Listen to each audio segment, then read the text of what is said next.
Insufficient funds! For the third time this year, congratulations! You've won the can't afford this lottery. But hey, it's okay, because today's the day we stop pretending your bank account is a magician's hat where money disappears. It's time to create a plan. There are folks out here making six figures, yet their wallets are emptier than a soda can at a summer barbecue. No budget, no plan, just vibes and overdraft fees. If they looked closely, they'd see their cash going straight to strippers and coke. Wait, wrong script. That's The Wolf of Wall Street. But seriously, we all need a budget. On the flip side, there are the responsible ones. Quiet, chill, not screaming their bank balance on Instagram. Their money, it's working harder than they are. Bills paid, savings growing, no panic when the car tires say, "We're done." Why? Because they have a system, a routine, something that tells their money what to do instead of playing hide and seek. Enter the 15-65-20 rule. What the heck is that fraction? No, it's not a math test. It's a game plan for your paycheck. 15% goes to peace of mind. 65% keeps life running without bankruptcy. And 20%? That's your guilt-free buy whatever the hell you want fund. Stick with me. This simple formula can upgrade your money game from barely surviving to actually living. Let's break it down. The 15%. Reserves. Before you hand over cash to your landlord, before you surrender it to $5 for your lifeline cup of joe, pay yourself first. This 15% is your financial security blanket, your don't freak out when life sucks fund. Think of it as the money that whispers, "Chill, I got this," when your car makes that "please don't break down" noise, or when your job decides to play musical chairs, or better yet, your landlord decides to raise rent. Why 15%? Imagine your paycheck is a pizza. Would you let everyone else eat first and leave you with crumbs? No, that first slice is yours. Not because you're greedy, although let's be honest, a little greed is healthy, but because future you deserves a decent life and not to be broke all the time. And no, 15% isn't a magical number that makes you a millionaire overnight, but it's realistic, enough to start building something without making you cry at the thought of budgeting. Think of it like brushing your teeth. Annoying, but skip it too long and everyone will avoid you. Making your money work for you. Investing sounds scary, right?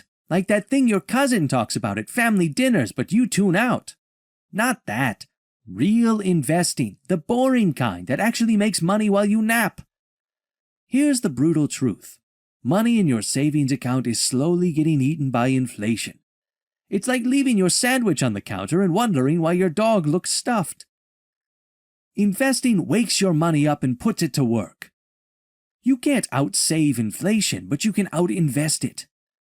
How to do this without turning into that guy who lectures strangers on ETFs?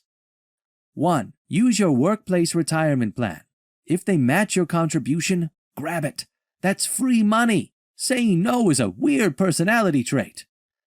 2. Use tax-advantaged accounts. Roth IRA, ISA, whatever your country calls it. It's the government saying, here, keep more of your money if you do it this way. 3. Automate it. Set up an automatic transfer into a boring index fund that tracks the S&P 500. Then forget about it. Don't check every day. Don't panic when the market dips. That's like screaming on a plane when you hit turbulence. Relax, bro. 4. Keep it boring. Excitement kills wealth. If someone promises to double your money by next week, congrats, you found a scam, like that baddie that catfished you from Tinder. Before you hand your money over to bills or subscriptions, carve out your 15%. Make it automatic, non-negotiable, boring, because boring builds wealth. The 65%, fundamental expenses. Next up, the 65%. This is your life's minimum survival budget. Rent, groceries, insurance, and all the other bills that show up whether you like it or not. This is the leash on your lifestyle. Not a choke collar, but enough to keep things from biting you in the face. Rent or mortgage should be your biggest expense, but if half your paycheck disappears to live in a nice neighborhood just to impress strangers, you're renting your future for Instagram likes. Utilities, phone, internet, gas, car payments, insurance. These are the bills that don't care if you're broke or balling. They show up every month, like that one relative who always pops in unannounced. But here's the kicker. You can control them. Shop around, negotiate, downgrade. Just because you're an adult doesn't mean you have to pay full price for every annoying monthly fee.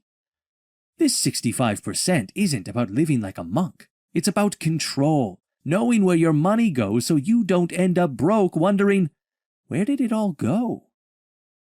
The 20%, guilt-free spending. Finally, the fun part, the 20% Joy Fund. This is your sanctioned, guilt-free, no questions asked spending money. No accidental binge shopping or blacked-out PS5 purchases. This is intentional. You earned it. Enjoy it without financial hangovers. This is the pressure valve that stops you from exploding into impulse buys that feel good for 5 minutes and haunt your credit card for 6 months.